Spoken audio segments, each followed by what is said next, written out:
Welcome to Mr. Hutchings' History, where the past comes alive. Let's dive into today's story. All right, so um, today we're gonna dive into something pretty fascinating. It might be a little heartbreaking too, but um, we're talking about Salvador Allende's Chile, Yeah. specifically those pivotal years from 1970 to 1973 when, Allende was in power. Right. And you've brought in some incredible sources. They really capture the feel of this era. So I think our mission here is to try to understand Allende's vision. What was he hoping to achieve? What were his triumphs? What were his setbacks? Yeah. And, ultimately all the things that kind of led to his overthrow. Yeah, I think what makes this period so compelling is that Allende was really attempting to build a socialist state through democratic means. Wow. He called it the Chilean way to socialism, which was really a deliberate path to kind of reject the more violent revolutions that had happened in other places around the world. It's pretty remarkable when you think about it, right? Right. I mean, a Marxist leader winning a fair election right in the middle of the Cold War. Right. And in Latin America, I mean, come on. Yeah, it's pretty much unheard of. Allende's coalition, Unidad Popular, was this really interesting mix of, all these left-wing parties, but they were all united by this idea of a more equitable Chile. And it's crucial to remember that this is all happening within the context of the Cold War, Right. which was this, global ideological battleground, right? Right. You had the U.S. and the Soviet Union vying for influence all over the world. Right. And so Allende's democratic socialism, I think, presented a very unique, potential third way, an alternative to both the U.S.-style capitalism and the Soviet communism. Okay, so let's get into the specifics of Allende's experiment. I think one of his most impactful moves was nationalizing key industries, but especially copper. Right. So copper was like a huge deal for Chile. Yeah, copper was essential. It was really the lifeblood of Chile's economy. But think about this. Something like 80% of their exports at the time. And it was, the industry was dominated by these big U.S. companies like Anaconda and Kennecott. Yeah. And so Allende saw this as a way to kind of reclaim Chilean resources for the Chilean people. Yes. Right? It was about, asserting their economic independence. And this was really popular with the working class, right? I mean, I imagine it felt like taking back control. Absolutely. Having a say in their own destiny. It wasn't just some abstract economic policy. This had real meaning for them. Absolutely. Yeah.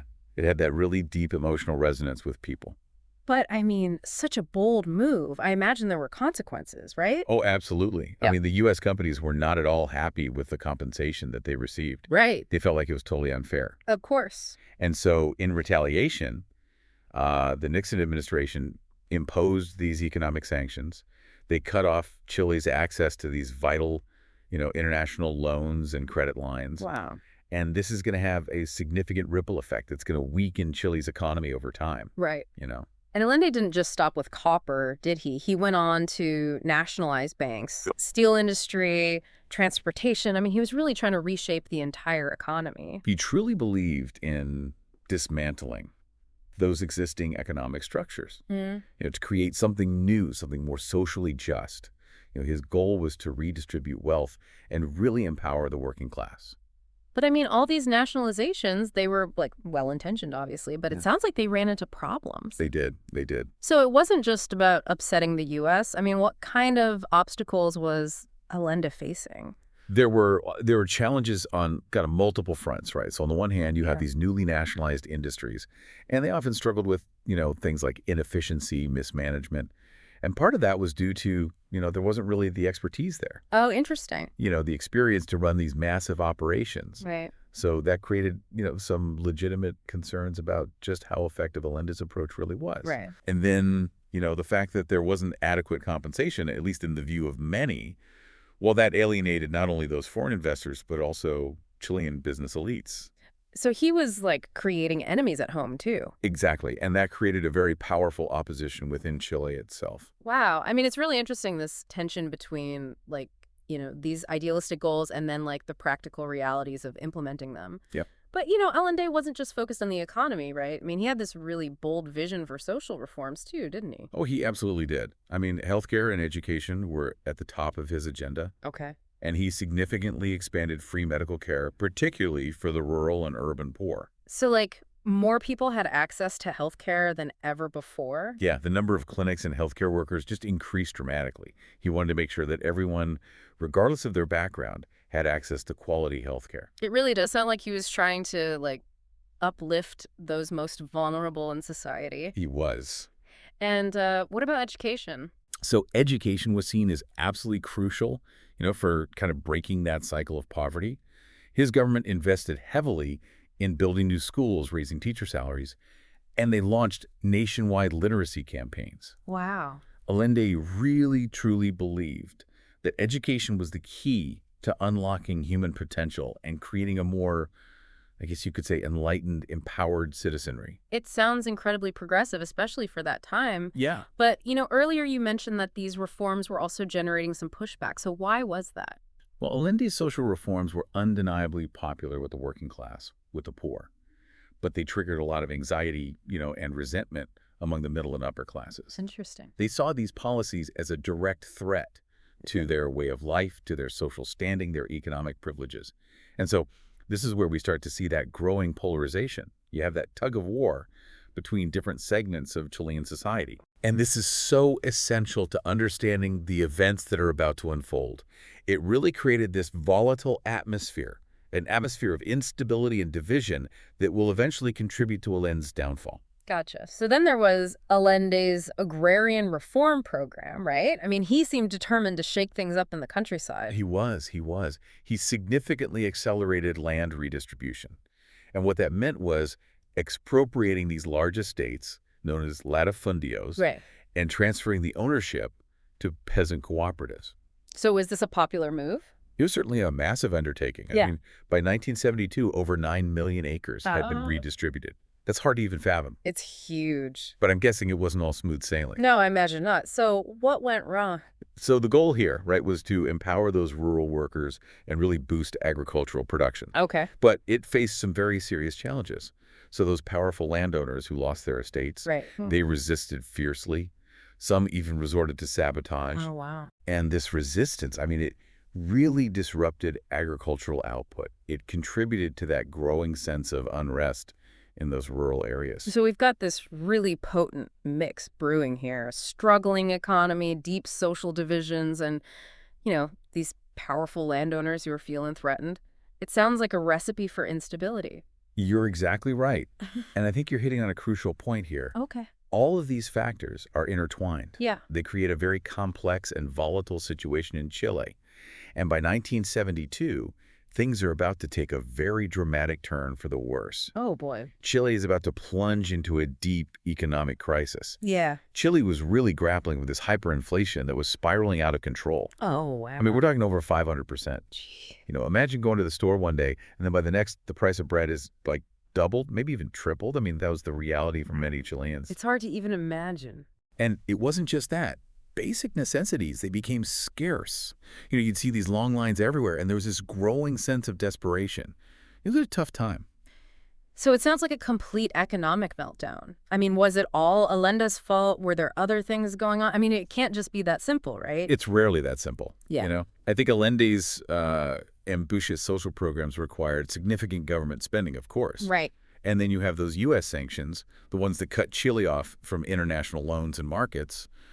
I mean, that undoubtedly made things much worse. Right. And in a kind of well-intentioned but ultimately misguided move, his government implemented these price controls. They were trying to, curb inflation. But it kind of backfired. How so? Well, it led to shortages, and it created even more disruptions in the market. So it was this combination of internal and external pressures that brought the Chilean economy to its knees. Exactly. And I imagine this economic chaos just played right into the hands of Allende's political opponents. Absolutely. So you have the Christian Democrats and the National Party. Okay. Now, initially, they were divided, but they found common ground in their opposition to Allende. Okay. And they seized on this economic crisis as evidence that his government was incompetent. They were blaming his socialist policies for, all of the country's problems. So they're uniting against him. Exactly. Yeah. And this united opposition presented a formidable challenge to Allende's authority. Right. There was that massive trucker strike in 1972. I Yeah. remember reading about that. Was that a direct response to Allende's policies, or was it more about, the economic situation in general? I think it was definitely a symptom of the broader political and economic turmoil that was gripping Chile at the time. Okay.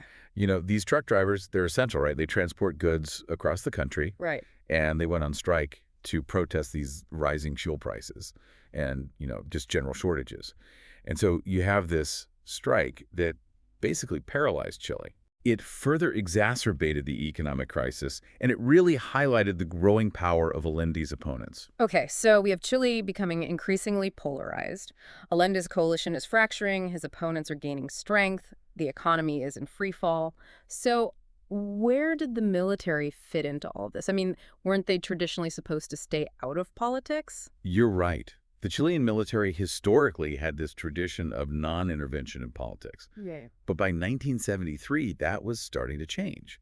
So the escalating crisis, coupled with Allende's socialist leanings, I think it created this climate of fear and uncertainty. Mm. And many within the military began to see themselves as the only force capable of restoring order. So they thought they were the only ones who could save the country. Yeah, and they were really concerned about what they perceived as a descent into chaos Okay. or, even a potential Marxist takeover. So they were actively plotting against a democratically elected leader? It's a dark chapter in Chilean history. And it's important to acknowledge the role of the U.S. in all of this. I mean, through these covert operations, they provided support to opposition groups. Really? Yeah, they cultivated these relationships with key figures within the Chilean military who opposed Allende. And, these actions, while controversial, they were consistent with the broader U.S. Cold War policy. It was all about, containing the spread of communism. Right. So what we think of as like purely internal events are often, heavily influenced by these external forces, by those global power dynamics. Yeah, exactly. So we're heading towards this like tragic climax now. Allende's experiment is crumbling. His opponents are gaining strength. The military is, poised to intervene. And then you've got the U.S. operating in the shadows. So what happened next? Well, on September 11th, 1973, the Chilean military, led by General Augusto Pinochet, launched a coup d'etat. They bombarded the presidential palace, La Moneda, that's where Allende made his final stand, refusing to surrender. And Allende died defending the palace, and Pinochet seized control of the country. This ushered in a very brutal dictatorship that would last for 17 years. Wow. It's a chilling reminder of how fragile democracy can be. Yeah. Especially when it's confronted with these really powerful forces, both internal and external. Allende's death, defending his vision for a more just Chile, it just adds another layer of tragedy to this already really complex story. Yeah, and it really raises these profound questions about the possibilities and limitations of pursuing, radical social change within a democratic framework. Yeah. I mean, it forces us to grapple with the complexities of ideology, power, and the often unpredictable course of history. It's both inspiring and heartbreaking at the same time. We see the hope, the idealism of Allende's vision, but then we also see these devastating consequences of the political and economic turmoil that engulfed Chile. Right, right. And it's a story that continues to be debated and analyzed by historians to this day. There's no single agreed-upon narrative. There are no easy answers. So Allende's Chile is like this historical puzzle that invites us to consider these competing perspectives and to recognize, I guess, the inherent subjectivity of historical interpretation. Exactly. Okay, well, speaking of historians, how have they interpreted Allende's downfall? Is there any, consensus on what went wrong, or what are the different schools of thought? Well, there isn't really one definitive answer, right? Right. I mean, historians have offered a whole range of interpretations, each kind of highlighting different aspects of this complex event. Okay. So some historians, particularly those writing during the Cold War, they place the blame squarely on Allende's socialist policies. They argue that, his nationalization program scared off foreign investment, and his social spending led to runaway inflation. From this perspective, U.S. intervention was seen as this necessary response to the threat of a Soviet-backed socialist state in Latin America. So that's like the classic Cold War lens. They're seeing everything through the prism of, this global struggle between capitalism and communism. But I'm guessing there are other perspectives that kind of challenge that narrative, right? Oh, absolutely. Revisionist historians, those writing in the years after the Cold War, they offered a different interpretation. Okay. They emphasize the role of the U.S. in destabilizing Allende's government. Yeah. They argue that these covert operations, things like Project Belt, Right. that they actively supported Allende's opponents, fueled propaganda campaigns against him, and even encouraged the military coup. So from their viewpoint, Allende's downfall is this tragic example of U.S. interventionism during the Cold War, driven by this desire to protect its own economic and geopolitical interests in the region. So it sounds like two completely different stories depending on, who's telling it. So where do things stand now in terms of like the historical consensus? Is there like a middle ground? Well, more recent scholarship, which is often referred to as post-revisionist history, attempts to find a more nuanced understanding. Okay. And these historians acknowledge that, while Allende might have made some mistakes in his economic management, his government was also deliberately sabotaged by powerful forces, both within Chile and internationally. So they recognize that complex interplay of internal and external factors that contributed to his downfall, right? They avoid those kind of simplistic explanations that either solely blame Allende's policies or solely blame U.S. intervention. So it's a more holistic view. Yeah. It acknowledges, this complex web of factors that led to this historical turning point. Exactly. And it's a good reminder that history is rarely, if ever, black and white. It's messy, it's full of contradictions, and it's often shaped by forces beyond the control of any single individual or group. So Allende's Chile is kind of like a case study in the challenges of pursuing radical social change. Yeah. The perils of Cold War politics and just that, enduring power of historical interpretation. Yep. Well, this has been so insightful. We've examined Allende's vision, explored his successes and failures. We've grappled with this complex web of factors that led to his, tragic demise. It's been quite a journey, filled with insights, and questions. Yeah, it has. We've seen how historians have debated the significance of Allende's Chile, offering these contrasting views on his legacy and, the role of external forces in shaping Chilean history. Right. It's amazing, right? We've covered so much in this deep dive into Allende's Chile, like his vision, his successes and failures, that tragic coup, and all the different ways historians have tried to make sense of it all. Yeah. But history isn't just about the past, right? It's about understanding the present, maybe even shaping the future. Yeah, I think you've hit on something really crucial there. History can give us that lens to view our own world. Exactly. So what can we actually learn from Allende's story, this socialist experiment, right in the heart of the Cold War? Is there anything that might be relevant for us today?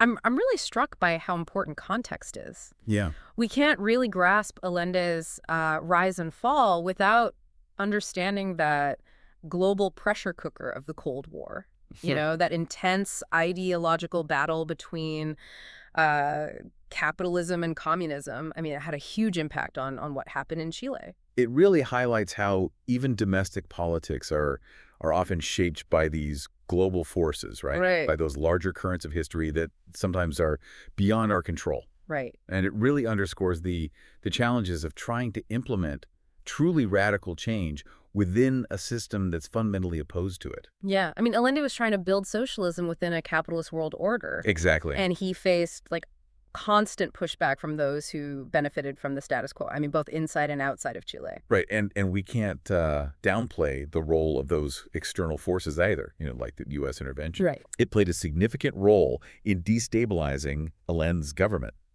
It's a cautionary tale, I think, about the impact and the potential dangers of foreign interference in democratic processes. It's a stark reminder that even democratically elected leaders aren't immune to being, undermined or overthrown, especially when powerful interests are at stake. Yeah, that's for sure. Yeah. On a more personal level, I think Allende's story is also a testament to courage, to conviction. I mean, here's a man who genuinely believed in his vision for a more just and equitable society. Yeah. And he was willing to fight for it. I mean, even at the cost of his own life. It makes you think about, the kind of sacrifices progress often demands. Yeah. And how those who challenge the status quo rarely have an easy path. Right. But it also raises those questions about the limits of idealism. Oh, interesting. Allende's unwavering commitment to his socialist principles, while admirable, might have also contributed to his downfall. So it's like this constant dilemma. How do you balance principle with pragmatism? How do you, hold on to your ideals while also navigating the realities of power? Right. I mean, there are no easy answers there. There really aren't. Yeah. And that's a question I think we all grapple with, whether we're activists, politicians, or just everyday citizens trying to make a difference in the world. Yeah, absolutely. Allende's story, though it's specific to Chile in the 1970s, I think it speaks to those, universal themes of power, ideology, the challenges of really creating a more just and equitable world. And that's something we're still grappling with today, right? Absolutely. And I think that's what makes this deep dive, so valuable. We haven't just, explored historical events. We've uncovered layers of meaning and interpretation that I think connect to the challenges we face today. Exactly. So as we wrap up here, I want to leave you with this thought. Don't just let Elena's story sit in the past.